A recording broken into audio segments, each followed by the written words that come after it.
wigeze wizera inkuru ugasanga iyo nkuru mu by'ukuri urayizeye, ako kanya ukumva rwose ni inkuru nziza, ukumva ni inkuru ishimishije, ukumva ni inkuru yo kuvugwa ndetse no gusakaza, ariko mu kanya gatoya umuntu akakubwira ati wapi iyi nkuru ntabwo ariyo.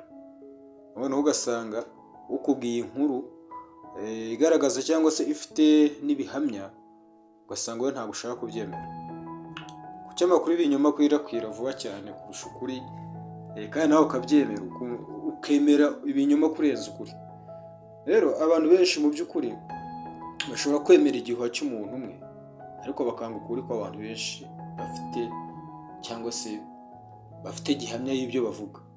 Uyu munsi rero turareberamo impamvu zituma ubwonko bw'umuntu rimwe na rimwe bukunda ibihuha kurusha ukuri, ndetse ugasanga abantu benshi barikunda ibyo bihuha, nawe yewe urimo ugasanga inkuru z'ibihuha cyangwa se z'impuha nizo ushaka kuvuga cyane, ni nazo ushaka kumva, mu gihe bakubwira inkuru z'ukuri ugasanga ntabwo ushaka kubyumva. Rero muhawe ikaze kuri Sobanukirwa 5 TV, aho tugiye kurebera hamwe uko twakwirinda izi nkuru z'ibihuha, ndetse tukamenya n'uburyo tutagwa mu mutego wo kugira ngo natwe dukwirakwize ibihuha. Iyi rero ni Sobanukirwa 5 TV. Ku bantu bashya batugezeho cyangwa se bumva ibiganiro byacu, reka namwe tubasabe kugira ngo mukore subscribe kugira ngo ibiganiro byacu bijye bitugeraho. Rero usanga abantu benshi badukurikirana ariko ugasanga bagiye gukora subscribe kuri channel yacu. Rero ibiganiro byacu murabizi ko ari ibiganiro by'ubwenge, ibiganiro byigisha, nta handi ushobora kubisanga uretse hano kuri Sobanukirwa 5 TV. Nanjye rero uvuga hano itajyo ikimana ishaka.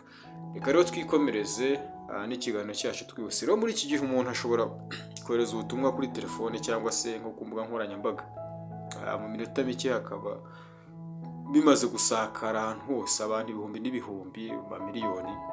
Ugasanga ibyo bintu arabyakiriye kandi akabifata nk'ukuri, ariko ikibazo ni iki? Ese ibyo twumva byose ni ukuri? Ubundi icyo kintu nicyo wagombye kubanza kumenya. Ibyo bintu wumvise ni ukuri mbere y'uko unabikwirakwiza ahandi. Rero hari abantu bemera amakuru kubera ko ashimishije, ateye ubwoba, cyangwa se n'ibyo basanzwe batekereza, batabanje no kugira gute no kubigenzura. Rero ni ukuvuga ngo ubwonko bw'umuntu ni ngo bukunda amakuru akomeye cyane ku marangamutima. Ni ngo nicyo kintu ubwonko bw'umuntu usanga bukunda. Rero iyo umuntu akubwiye ati hari ikintu gikomeye, bahisha abantu, cyangwa se ejo hazaba ikintu kidasanzwe, usanga ayo magambo ahita akurura amatsiko.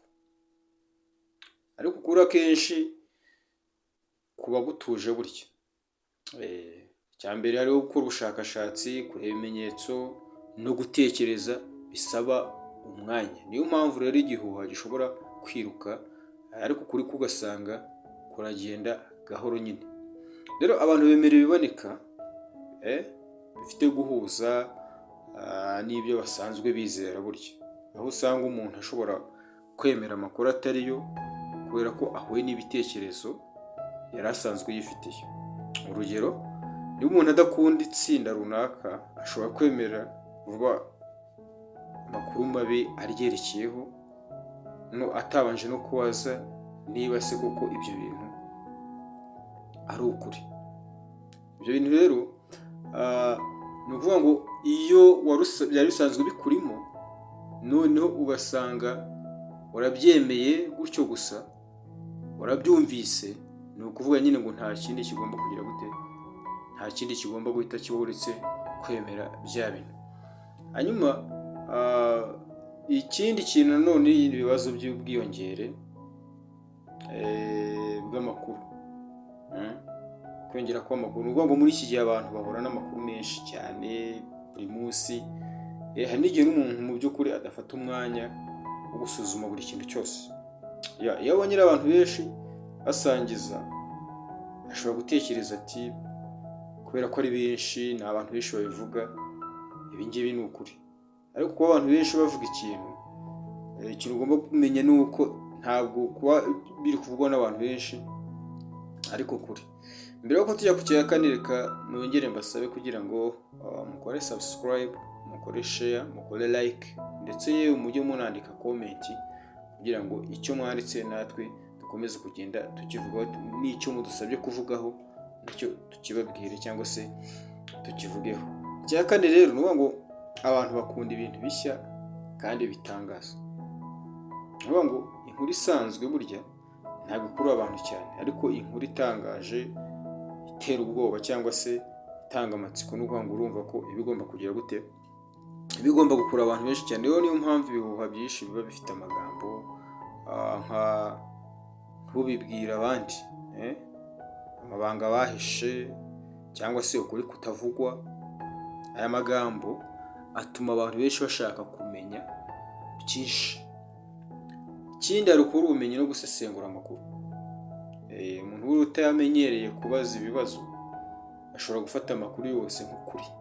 Ibibazo by'ingenzi umuntu akwiriye kwibaza ni inkuru ubundi yaturutse he?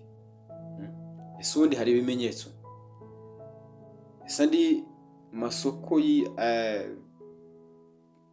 kwibaza ati nka andi masoko yizewe nta yaho ubundi, cyangwa se andi masoko niyo tuvuze nk'amasoko nyine tuvuga nk'imbuga cyangwa se runaka, ibinyamakuru runaka, akaba gase izi nkuru za ibinyamakuru tuzi bishobora kuba byanditse izi nkuru zirimo ziratambuka, zirimo ziravugwa. Ikindi wabitangaje we afitiye impamvu, ntafite impamvu yo kubeshya. Icyo ngicyo ukagira gute, ukabanza nanone ukagitekerezaho ukagisesengura. Ikindi hakaba noneho icya gatandatu, ubwikunde bw'amatsinda. Aya matsinda hari ukuntu nyine yishaka kugira ngo amenyekane. Rimwe na rimwe abantu bemera amakuru kubera wabitanze, kubera ko byavuzwe na nyanaka, buriya nibyo. Ntibumve ko uwo muntu nawe ashobora kuba yabeshya. Mu by'ukuri rero umuntu ukunda cyangwa se wizera, uvuga ngo yakubwiye ikintu, rimwe na rimwe ushobora guhita wemera utabanje no kugenzura cyangwa se ngo ubanze no kubaza. Ariko ukuri ni iki? Kuri ni uko ntabwo gupimishwa ku muntu uvuze iki kintu runaka kubera ko ngo bivuzwe na nyanaka ngo ubwo nyine ngo nibyoya. Ahubwo ni ukuvuga ngo ukuri burya gupimishwa ibimenyetso, ntabwo bipimwa kubera ko ngo bivuzwe n'umuntu runaka. Hanyuma ikindi, ubwoba n'amatsiko nabyo bituma burya abantu bakwirakwiza ibihuha. Nk'amakuru ateye ubwoba usanga akwirakwira cyane ku bantu bumva ko bagomba kuyabwira abandi kugira ngo bababurire. Ariko hari igihe umuntu aba akwirakwiza ikibazo aho kugikemura. Rero ni byiza kubanza kugenzura mbere yo kohereza amakuru ku bandi. Rero ibihuha bikurura abantu kuko birihuta, bishimishije cyangwa se bigatera n'amarangamutima menshi. Ariko ukuri gusaba gutekereza, gukora ubushakashatsi no kugira ubwitonzi. Rero umuntu ufite ubwenge si uwemera buri kintu yumvise cyose, ahubwo ni uwamenya kubaza ati ese ibi ni ukuri?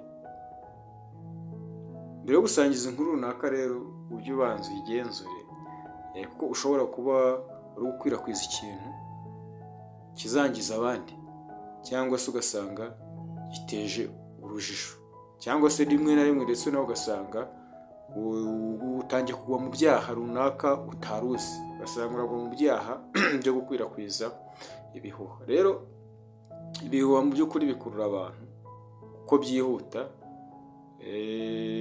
usanga biba bishimishije, ni icya mbere, bikagera no ku marangamutima menshi y'abantu. Ariko ukuri gusaba kugira gute, gutekereza, ugakora n'ubushakashatsi ndetse no kugira ubwitonzi.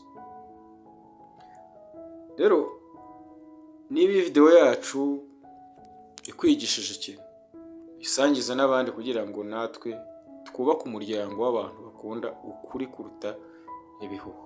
Iyi rero nisobanukirwa 5 TV, tubasobanura kugira ngo mujye mukora subscribe niba ibiganiro byacu mwabikunze, kugira ngo ibiganiro byacu bibagireho. Mureke rero duhurire muri video yacu ikurikira, nayo izabagezaho topic mu by'ukuri ishishikaje cyangwa se mu bintu birimo biribazwa muri ino minsi. Rero ushaka kutwandikira ushobora kubandikira kuri WhatsApp kuri 0788 36 64 10.